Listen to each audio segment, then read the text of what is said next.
The first thing Commander Vereen of the Kareth Dominion noticed about the human was how small he looked in chains. Humans were a primitive species by her empire's standards, newly industrial, clumsy with metal ships, still arguing over borders and ideologies. The Dominion had conquered a dozen such planets before, folding them into its grand machine. But Earth was different. She had been sent to make an example of it. Now she stood aboard her flagship, the Veilbreaker, staring through the reinforced glass at the captured man from the resistance cell they had crushed in the ruins of London. He sat in the containment field, wrists bruised, dirt smeared across his face, but his eyes, those defiant blue eyes, were unwavering. "Name," she demanded. He looked up slowly, almost lazily. "Elias Mercer," he said. "But you already know that, don't you?" The translator disc at her throat hummed, replicating his voice. Vereen folded her arms, the silver insignia of command gleaming on her shoulder. "You led an assault that killed 6 of my soldiers. You'll answer for that." "6 soldiers who burned our homes," he shot back. "I'd do it again." Vereen's jaw tightened. Humans were always loud, emotional, unpredictable. But something about this one unsettled her. His tone wasn't fearful, and his eyes weren't pleading for mercy. They challenged her. She dismissed the guards and circled him. "You think resistance makes you noble.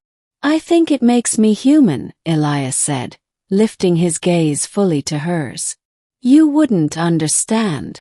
For a fleeting second, a moment she didn't recognize or welcome, she hesitated. That look, the raw courage in his expression, mixed with quiet sorrow, struck something buried deep beneath her armor. No one had ever looked at her that way, not even among her own kind. The human who wouldn't break. Over the following days, Vereen interrogated him, or tried to. Elias spoke little, refused food at first, and only answered questions when he wanted to. The other prisoners broke within hours under the Dominion's scanners. But he endured. He asked questions of her instead. "Do you ever wonder if you're the villain in someone else's story?" he asked once as she paced the room. "I am not here for philosophy," she said coldly. "You conquer worlds," Elias said. "You call it order.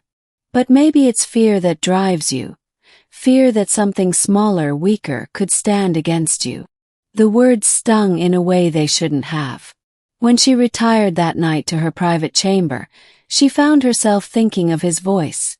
Calm, deliberate, unshaken even in captivity. Humans were supposed to be crude. Yet this one had the poise of a soldier, the depth of a scholar. The next day, when she entered his cell, she noticed he was shivering. The atmospheric regulators were malfunctioning, and the cold was seeping in. She could have ignored it.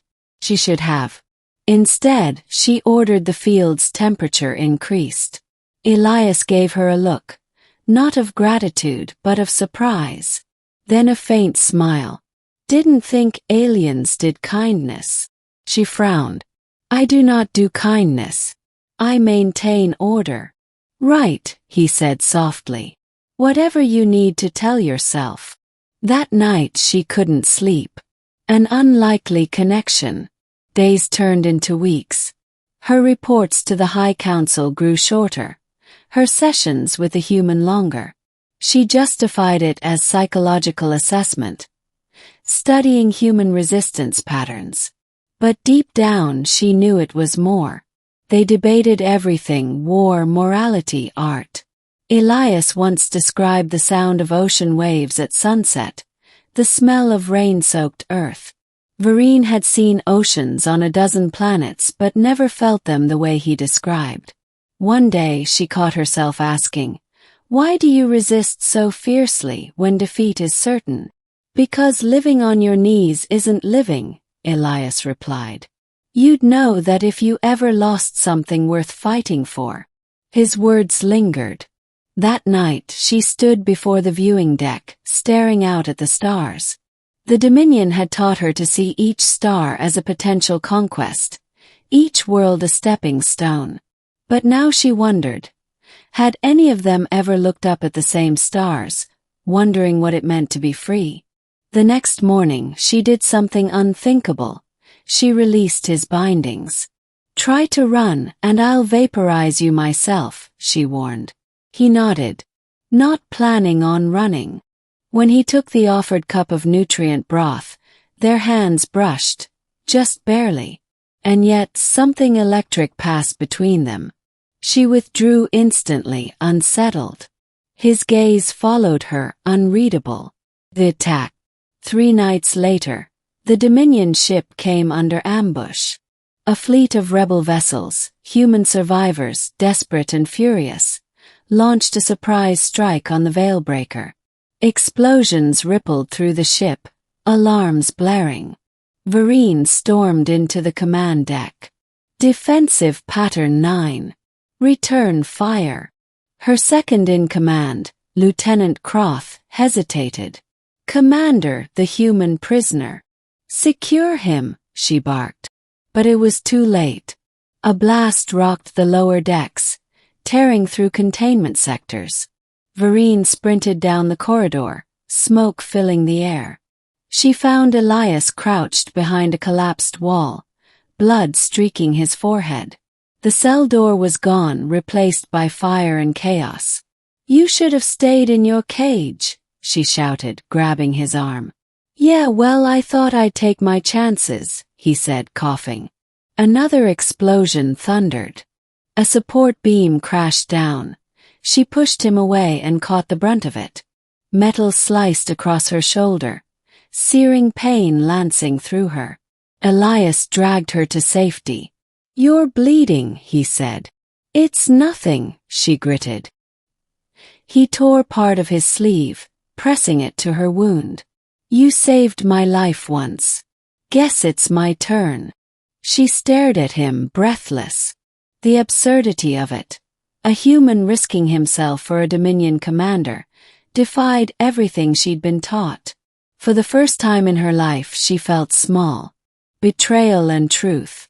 When the chaos settled, Vereen discovered that Croth had betrayed her, transmitting coordinates to the High Council, accusing her of fraternizing with the enemy. She was recalled to face trial for emotional compromise. Elias was to be executed. She stood in the judgment chamber, silver chains binding her wrists, the same kind she had once placed on him. The High Arbiter's voice was cold and merciless. "You allowed the human to live. You showed weakness." Vereen raised her head. "I showed mercy. You call it weakness because you fear what you don't understand. Mercy is for equals," the Arbiter hissed. "And humans are not our equals." Her voice rose. "Then maybe that's why they'll outlast us." Silence fell.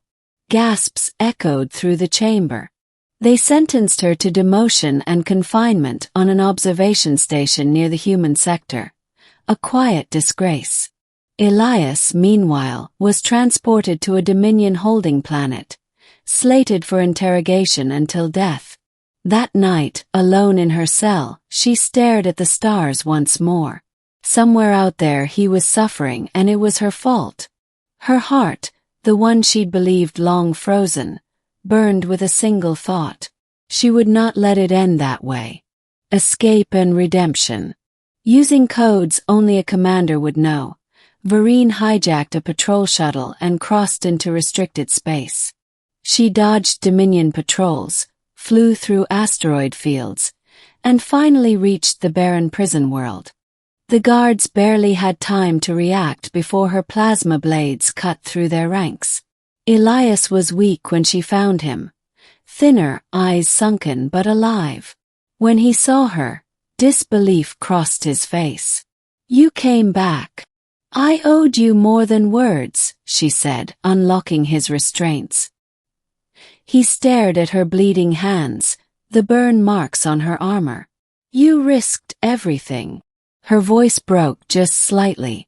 You risked it first. They escaped under fire, the shuttle's hull burning as they tore through the atmosphere. Elias helped her steer, though neither expected to survive. When the ship finally crash-landed on a deserted moon, they sat together in the wreckage, staring at the rising twin suns. You could have left me, he said. I tried, she admitted. But your voice kept haunting me. Elias smiled faintly. Guess that makes us even. The heart of an alien. Over the next few days, they scavenged parts, repaired what they could, and survived on rations. They talked less, but when they did, it was quieter, more intimate. Vereen told him about her world, how the Dominion bred soldiers from childhood, how emotion was seen as impurity. Elias told her about music, laughter, and the way humans found beauty even in broken things. Maybe that's why we fight so hard, he said one night by the fire. Because even pain feels alive. She studied his face, the scars, the determination, and realized something she had never felt before. This fragile, flawed human had done what empires could not. He had changed her. And when his hand found hers, she didn't pull away. Ending, the look that changed everything. Weeks later, a human rescue fleet intercepted their distress signal. Elias was welcomed as a hero. Vereen was treated with caution, an alien defector, a former commander. When the human general offered her safe passage, Elias turned to her. You don't have to stay, he said softly. You could start over. She hesitated. And if I do? He smiled, that same fearless smile that had once defied her in a cell. Then maybe you'll learn what it means to be free. She looked at him, really looked, and the memory of their first meeting came rushing back. That defiant gaze across the interrogation room. The look that had cracked her armor, shattered her beliefs, and planted something new. Heartbeat. Elias, she whispered.